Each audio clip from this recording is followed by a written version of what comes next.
سننے کے لیے چلا جاتا ہے، اور اکثر لوگ جاتے ہیں وہاں پہ کہ چلو 10 دن سن آئیں، اور نتیجہ اس کا یہ نکلے کہ ہم پورا سال دین سے ہمیں چھٹی لے جائے۔ پڑھنے والے بھی چھٹی لیتے ہیں اور سننے والے بھی اسی عنوان سے جاتے ہیں۔ ایسے ماحول کے اندر آپ لوگ اگر دین سننے کے لیے آتے ہیں، اور ہم کوشش بھی یہ کرتے ہیں کہ کوئی ایسا بندہ لایا جائے کہ جو آپ کو دین کا باغی نہ بنائے، آپ کو دین شناس بنا دے۔ قرآن سے دوری نہ اختیار کرنے کے لوگ مجبور ہوں، بلکہ قرآن کی طرف رجوع کریں، آئمہ معصومین سے لوگ وابستہ ہو جائیں۔ اور یاد رکھیں کہ جو بندہ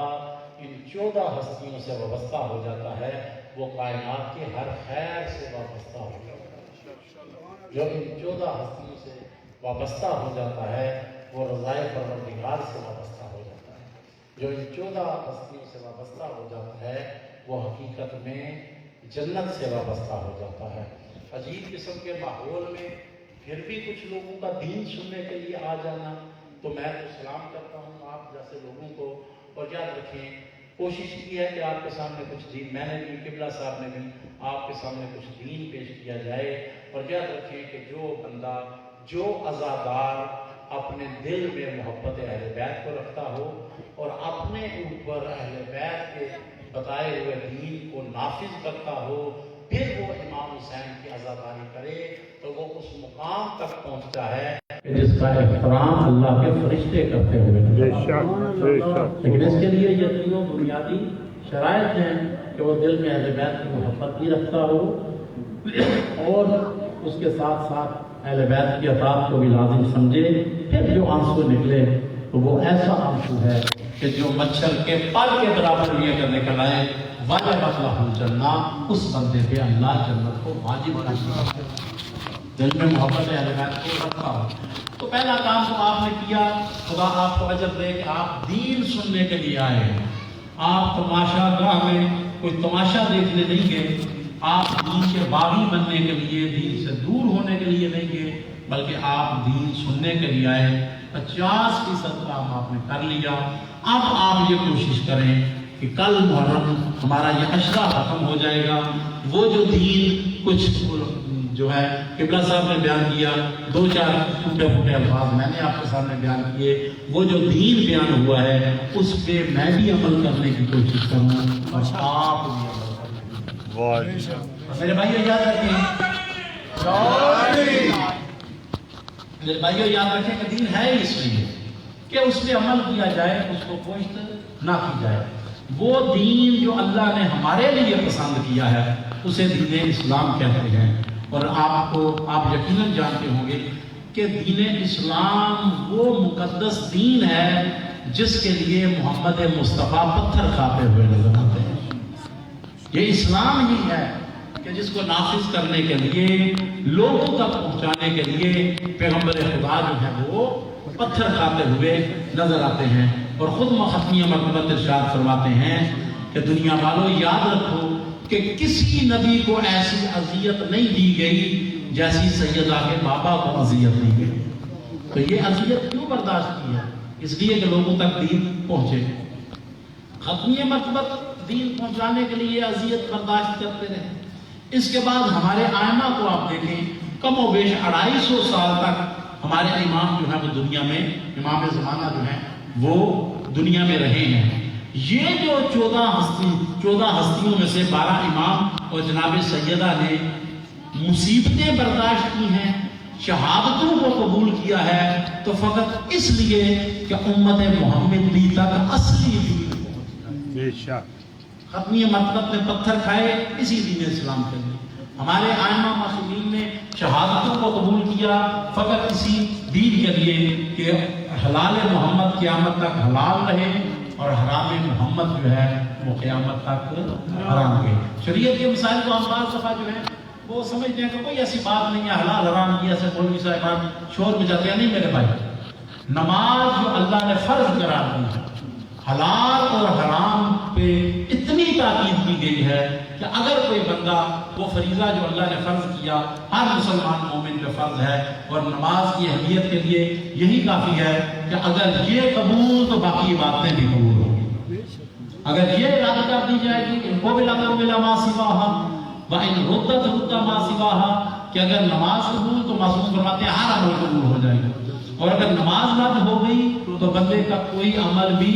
قبول نہیں ہوگا۔ مگر حلال حرام کی یہ اہمیت ہے کہ اگر کوئی بندہ نماز پڑھنا چاہتا ہے اسے سجدے گاہ نہیں ملتی، وہ دیکھتا ہے کہ کوئی درخت لگا ہوا ہے، اگر مالک کی مرضی کے بغیر وہ ایک پتا اتار کے اس پہ نماز پڑھتا ہے، اللہ نہ سجدہ قبول کرتا ہے نہ نماز قبول کرتا ہے، اس لیے کہ وہ مالک کی مرضی کے بغیر اس نے اس پتے کو اتار لیا ہے۔ تو لہذا حلال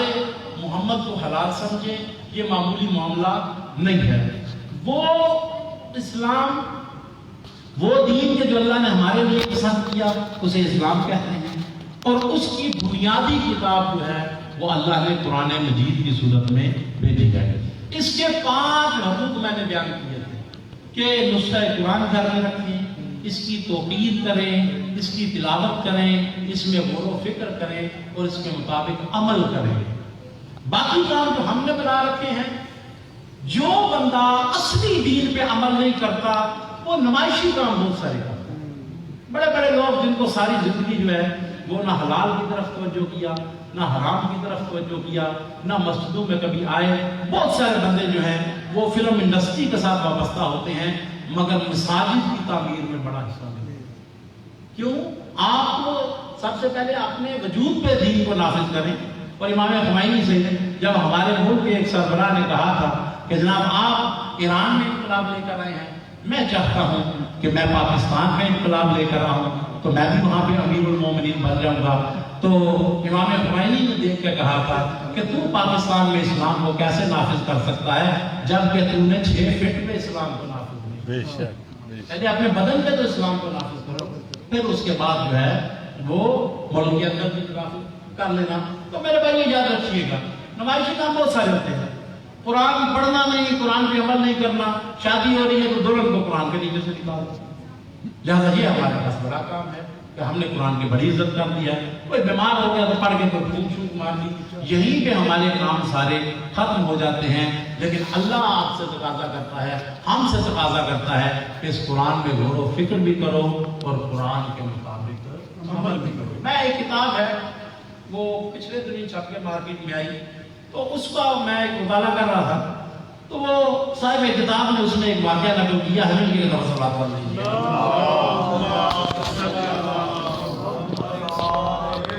ہر بندے نے کوئی غلط کام کرنا ہے نا تو وہ کوشش کرتا ہے کہ وہ غلط کام تو میں کر لوں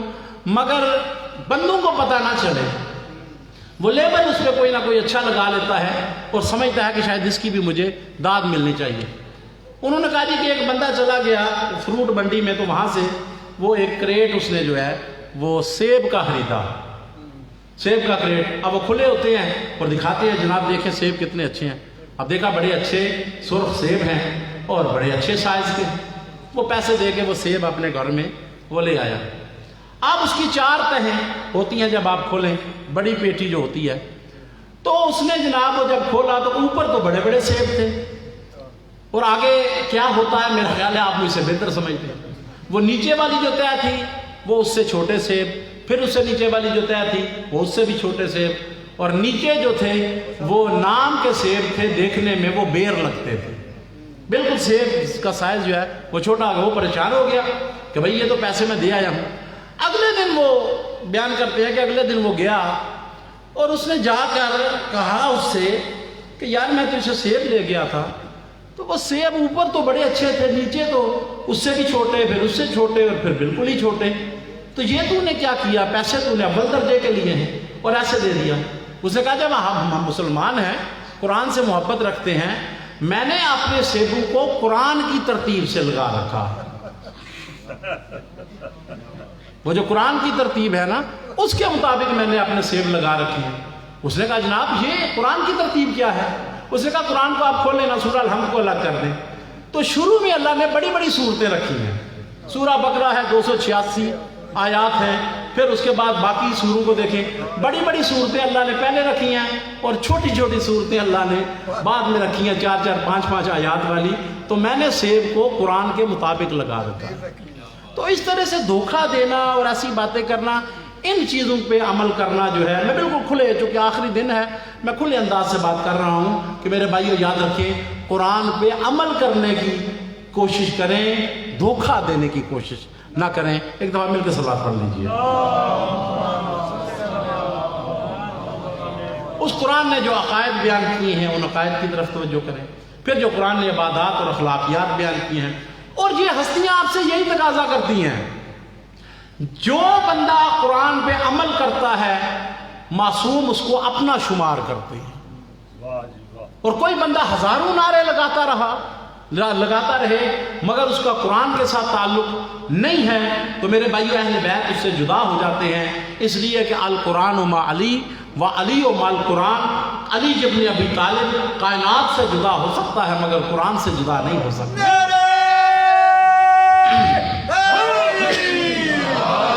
ہر وہ عقیدہ حق ہے جو قرآن میں موجود ہے۔ ختمی مطلب صلی اللہ علیہ وسلم،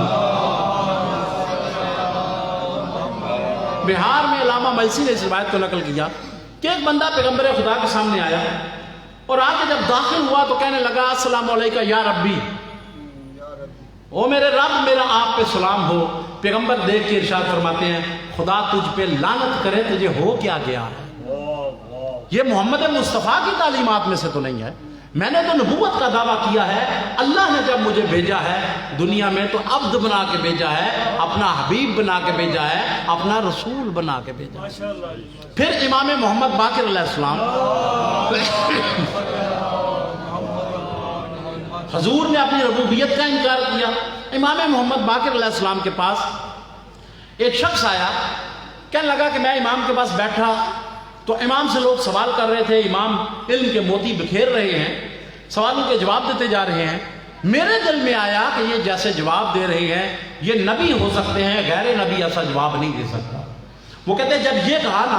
جیسے ہی میرے ذہن میں یہ آیا کہ مجھے تو محمد باقر نبی لگتا ہے، امام نے اپنی گفتگو کو روکا اور کہا کہ ہمارے شیعہ ہماری طرف متوجہ ہو جائیں، یاد رکھو جو پڑھا لکھا بندہ ہوتا ہے وہ ہمیں معصوم بھی مانتا ہے، وہ ہمیں امام بھی مانتا ہے، وہ ہمیں حجت خدا بھی مانتا ہے، اور جہالات کبھی کبھی ہمیں نبی بھی مان لیا کرتے ہیں۔ فوراً امام نے اس کے ذہن میں، اس کے دماغ میں جو چیز پیدا ہوئی، امام نے اس کا رد کیا۔ حضور کو رب کہا جائے تو وہ ناراض ہوتے ہیں، ان ہستیوں کو نبی کہا جائے تو یہ ناراض ہوتے ہیں۔